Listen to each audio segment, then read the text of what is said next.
बातमी आता पुण्यातून स्वाभिमानी शेतकरी संघटनेचे नेते सदाभाऊ खोत यांना मंत्रिपद मिळण्याची शक्यता मुख्यमंत्र्यांनी फेटाळून लावली। तसे संकेत त्यांनी दिलेत।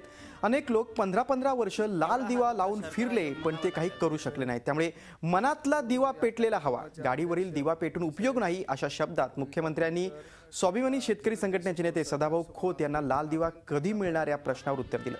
सदाभाऊ खोत यांनी लिहिलेल्या बळीचा आक्रोश या पुस्तकाचं प्रकाशन मुख्यमंत्र्यांच्या हस्ते झालं।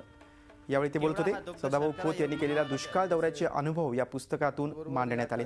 कार्यक्रमात स्वाभिमानी संघटनेच्या कार्यकर्त्यांनी सदाभाऊंना लाल दिवा कधी मिळणार अशी विचारणा मुख्यमंत्र्यांकडे केली होती। त्यावेळी मुख्यमंत्र्यांनी दिलेलं उत्तर एकूण कार्यकर्त्यांची निराशा करणारं ठरलं।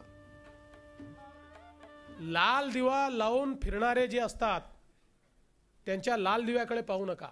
अनेक लोक 15-15 वर्ष लाल दिवे लावून फिरले, काहीच करू शकले नाही। मनातला दिवा पेटलेला असला पाहिजे। गाडीवरचा दिवा पेटून चालत नाही, मनातला दिवा ज्याचा पेटतो तोच खरं परिवर्तन करू शकतो। आणि सदाभाऊच्या मनातला दिवा पेटलेला आहे, त्यामुळे निश्चित परिवर्तन ते घडवू शकतात। झी 24 तास रहा एक पाऊल पुढे।